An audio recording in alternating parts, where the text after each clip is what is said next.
What if I told you that all Pixar movies are connected? That all the characters in those movies actually live in the same universe, only in different times? How is that possible? Keep watching and you'll find out.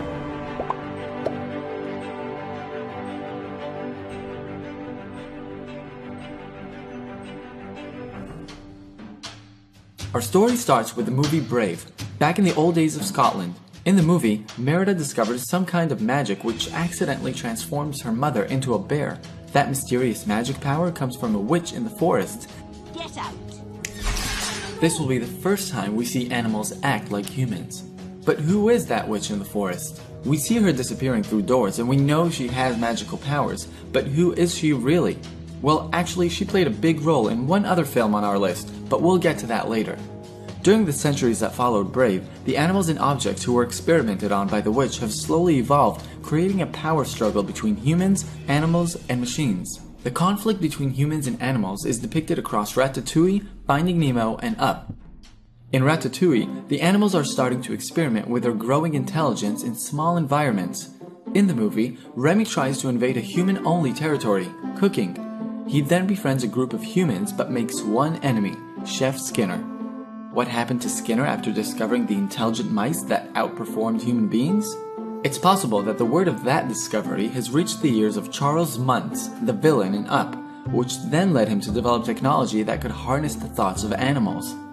After Muntz's demise, the dogs are freed, but we don't really know what happened to them. But one thing's for sure, now that people know the potential of animals, they start crossing the line, and the hatred between the two grows. Thus begins the Industrial Revolution hinted at in Up.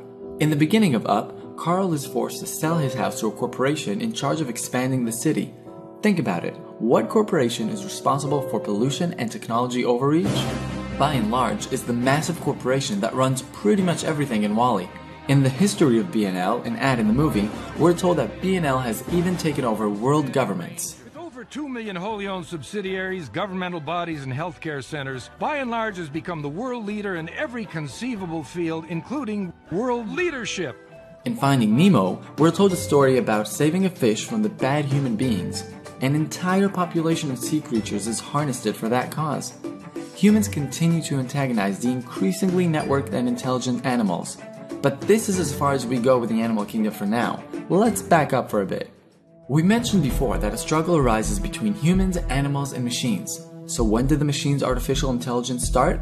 In The Incredibles, Syndrome tries to kill all of the superheroes due to a grudge between him and Mr. Incredible.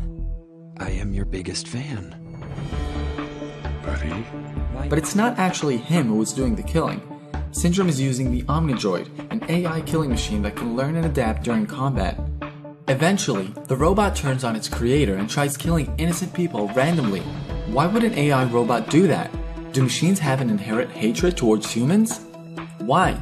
We know that animals hate humans because they're destroying the environment and experimenting on them, but what do machines have against them?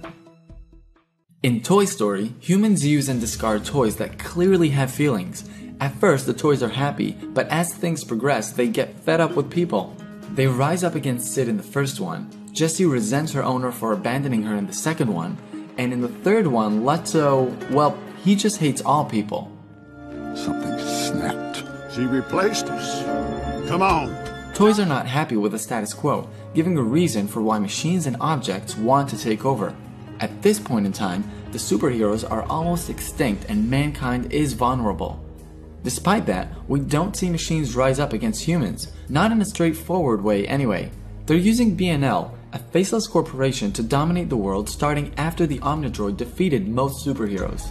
In Toy Story, it's made clear that these sentient objects rely on humans for everything. Fulfillment, energy, they need them. So machines decide to control humans instead of taking over them. That way they can use them for their needs. This leads to the Industrial Revolution, which eventually leads to worldwide pollution.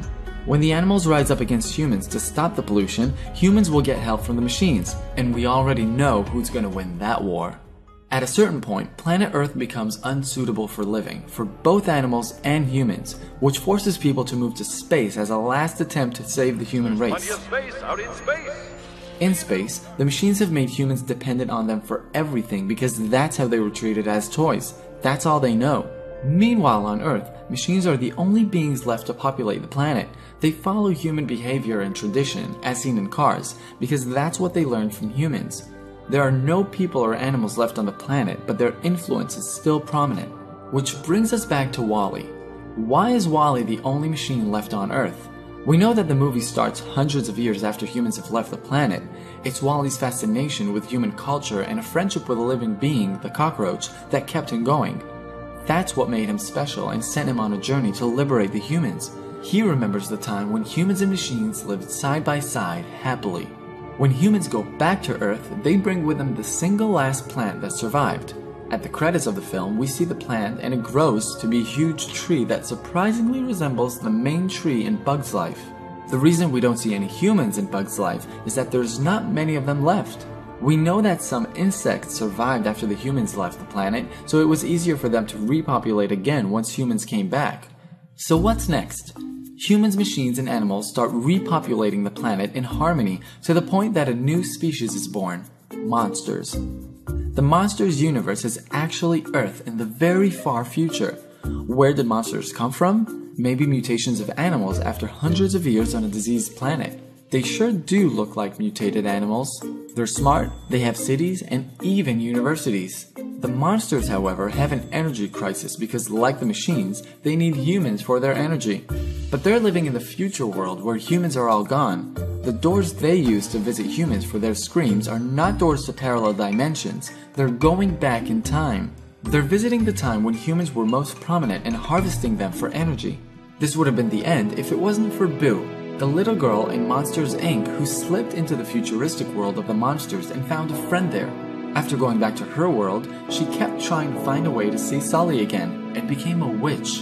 Yes, Boo is the witch from Brave. She figured out how to travel through time and goes back to what she thinks is the source of it, the will of the wisps, the magic that started this whole thing. She tries using that magic to create a door that will bring her back to Sully.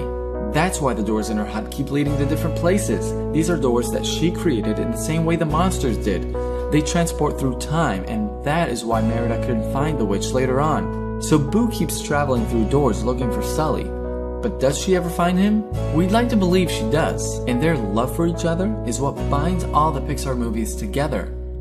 The love of different people from different ages and even different species, finding ways to live together in peace. And that is the Pixar theory.